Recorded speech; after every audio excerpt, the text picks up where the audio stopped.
What is it that makes something alive? What is the difference between the living and the dead? What is life? When my friend Paul went to Thailand, he had a bad pill and ended up crying and trying to run into the sea for 3 weeks. And this is just like that. It's like he's had a bad pill. You know, when people talk about opening the third eye, that's what my mate Paul calls the hole in the end of his penis. Why would anyone want to widen that? My mate Paul did a 30-mile sponsored walk to Harrogate dressed as Spider-Man for Help for Heroes. And on the day, he had terrible diarrhoea, but he soldiered on. And it was one of the most noble but disgusting things I've ever seen. Eventually, the organisers had to intervene, but he raised £368. You know, the Crusaders never did that, did they? No. My mate Paul pretended to be in a neck brace for 6 months to get money from a car insurance company, and he won an award after he'd gone to court. What's the most disgusting thing you've heard someone do with a red nose? Because my mate Paul, he did this party trick that he always does with a red nose, and he put it sort of on his intimate skin, and it sort of tore it and it went septic. Actually, I think that might mean he qualifies for some sort of charity money. That is the first and most disgusting thing I've heard done with a red nose. It's awful, isn't it, to think what people might be doing with them right now. Are eyes made of atoms? Yes. Because my mate Paul did ketamine once, and he said he started counting all the atoms in his eyes. Then he tried to eat a towel and he ended up in hospital. Okay. LSD isn't always a happy experience. Like, my mate Paul met this Italian couple whilst he was backpacking, and they invited him back to their room for a threesome, and they gave him some LSD, and when they got there, the bloke one pulled a screwdriver on him and made him shit in his own shoe and eat it, whilst the woman one filmed it. And that's a side of drug use that Paul McCartney doesn't sing about, isn't it? No, well, I think luckily that kind of experience never came his way. Which is what Greece looked like anyway back in 2002 when I went there with my mate Paul. He fell off a scooter and took all the skin off his palms. That's not relevant, but it stuck in my head, and I don't think the sight of it will ever leave me, to be honest. My mate Paul wrote a story about a man who got a new potato stuck up himself following an ill-advised sex game. And he wrote that in the form of a limerick. No one died, but it sounds horrendous. Is that a tragedy, or would the potato have to take root and kill him for it to qualify? It sounds like a very unfortunate incident. I'm not sure it has a more timeless relevance that might make it a tragedy. Paul said it really happened as well. Honestly, he's had such a time of it lately. He really needs a holiday. Before the Renaissance, other people's paintings were in a sort of wonky 2D. That's because artists had no sense of perspective. A bit like my mate Paul, who punched a waiter in a TGI Fridays for dropping his banoffee pie. Let's go, girls. All right, Paul. Oh, no, I can't. I've got to read my book. No, I've got to read it in front of a camera. Don't know why. They just told me to do it. Yeah. So it's a bit dull, really. Won't let me put any pictures in it. Yeah, I know. I don't think anyone will buy it either. Yeah, all right. I'll see you later. What? Don't know. Might just have a jacket potato or something. Yeah. All right. See you later. All right, bye. My mate Paul tried to create a new life form by inserting his DNA into a grapefruit, but halfway through the experiment, the greengrocer started hitting him. Why is science so controversial?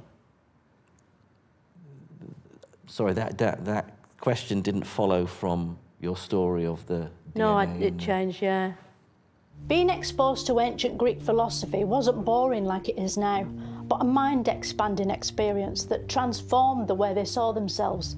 Like when my mate Paul ate 5 ketamine brownies and thought he could communicate telepathically with any animal he saw on television.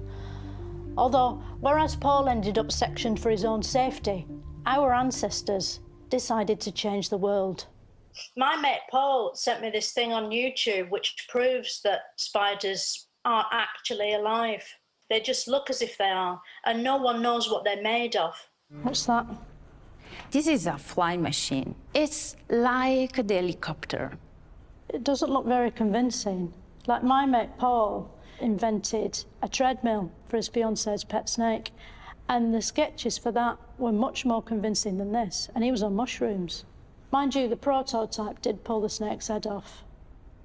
Yeah. Worst ending to a birthday party I've ever been to.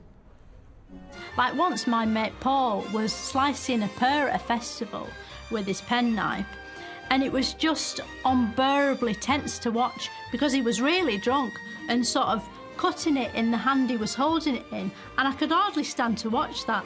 But with sword fights, even though swords are bigger than penknives and they really wave them around, it's like a dance routine or a sort of metal squabble. So there's never this sort of same sense of danger there was with Paul and the pear. Some people have a sudden religious conversion, don't they? My mate Paul was driving to Winchester when a lorry jackknifed in front of him, and he was hurtling towards it and everything went slow-mo. And Paul, who's never been religious, spoke to Jesus and said, "I promise if I survive this, I'll believe in you." And he did survive, but he fractured his skull and broke both his legs. Why did Jesus do that to him? Well, you've raised a very significant question about the nature of providence. Have I? You have indeed. If we believe in a good God, why is there so much evil in the world? Now, your friend, Paul, his accident, to what extent can one blame God for that? See, Paul never forgave him. He said, if I ever see Christ again, he's a dead man.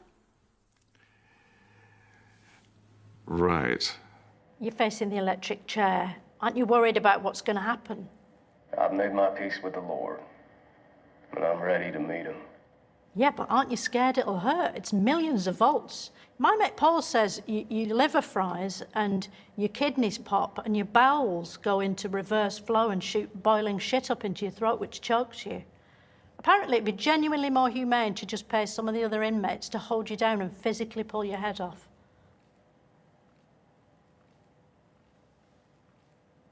Anyway, best of luck. Chaucer's meant to be quite rude, isn't he? Could you describe a rude bit for me? So there's a very famous scene where there's a woman, a very pretty woman called Alison, who everyone fancies, and she's in her bedroom with one lover, and then another would-be lover arrives at the window to serenade her and begs her for a kiss. And she sticks her arse out of the window, her naked arse, and he kisses that very enthusiastically, and then suddenly realises what he's done and is quite upset and runs away. Right, that's not very rude, is it? Like, my mate Paul told me this joke about this bloke in prison who wore a bib round his backside, and that story went places I wasn't prepared for. Like, not even funny, just disturbing. And when I looked up, Paul was crying. My mate Paul says if you look in a mirror for about an hour, it's possible to trick your consciousness into thinking it's inside the other you, and then you can run off before it can jump back out and get you. He said he managed it once, but about a second after he started running, he caught his balls on a door handle and ended up rolling around on the floor in agony while his consciousness watched him from the mirror, pissing itself. I don't think your consciousness can go inside a mirror. I do worry about Paul. I think he just hasn't found his role in society. I don't know if you've done your own research, but my mate Paul sent me a video that exposes the whole thing. Can you prove the moon exists? You can't, can you? We see it in the sky. We have sent spacecraft to the moon. We've brought samples back to Earth. No, watch the video. It'll open your eyes. Mirrors are windows into other universes, aren't they? No. My mate Paul says they run on quantum power, and that's why you can see into an alternative dimension in which everything's the same as our realm, but backwards. What does Paul do? Well, he worked in a tennis ball factory where he had to catch the tennis balls, but he was fired from that. Now he's unemployed.